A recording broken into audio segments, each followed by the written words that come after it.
আপনারা যারা ভাবতেছেন আমার জামাই অ্যারেস্ট হয়েছে আর কোনোদিন বের হবে না, ওদের জন্য এক বালতি সমবেদনা। আমরা কারি কারি বান্ডিল বান্ডিল টাকা ছেড়ে আমার জামাইকে নিয়ে আসবো।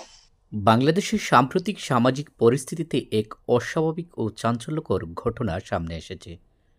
সন্ত্রাসী সাজ্জাদের স্ত্রী তার জামাইকে মুক্তি পাওয়ার জন্য একটি চমকপ্রদ ও বিতর্কিত মন্তব্য করেছেন।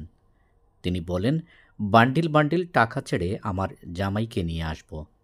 এই বক্তব্যটি সমাজের বিভিন্ন স্তরে আলোচনা ও বিতর্ক সৃষ্টি করেছে।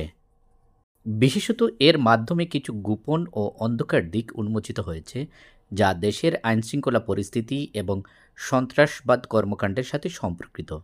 এটি দেশের মানবাধিকার এবং বিচার ব্যবস্থার প্রতি মানুষের আস্থা ও সচেতনতা নিয়েও প্রশ্ন তুলেছে।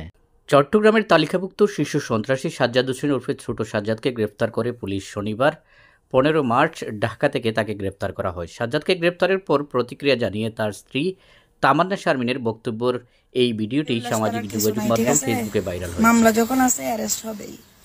ভিডিওটি 17 মামলার আসামি সাজ্জাদ হোসেনকে 10 থেকে 12 দিনের মধ্যে জামিনে ছাড়িয়ে আনবেন বলে জানান স্ত্রী তামান্না শারমিন। তিনি বলেন, আমার জামাই শনিবার রাতে গ্রেপ্তার হয়েছে, এতে হতাশ হওয়ার কিছু নেই। মামলা যখন আছে গ্রেপ্তার হবেই। আপনারা যারা ভাবতেছেন আর কোনো দিন বের হবে না, তাদের জন্য এক বালতি সমবেদনা। প্রতিপক্ষকে হুমকি দিয়ে তিনি বলেন, এতদিন আমরা পলাতক ছিলাম, এখন তোমাদের পলাতক থাকার পালা শুরু, খেলা শুরু হবে এখন। শনিবার রাত 10টার দিকে ঢাকার একটি শপিং মলে ঘোরাঘুরি করার সময় সাজ্জাদকে আটক করে তেজগাঁও থানা পুলিশ। এর আগে তাকে ধরতে গত 30 জানুয়ারি পুরস্কার ঘোষণা করেছিলেন চট্টগ্রাম নগর পুলিশ কমিশনার হাসিব আজিজ। এর আগের দিন নগরের বায়েজিদ বুস্তামি থানার ওসি আরিফুর রহমানকে ফেসবুক লাইভে এসে হুমকি দিয়েছিলেন সাজ্জাদ হোসেন।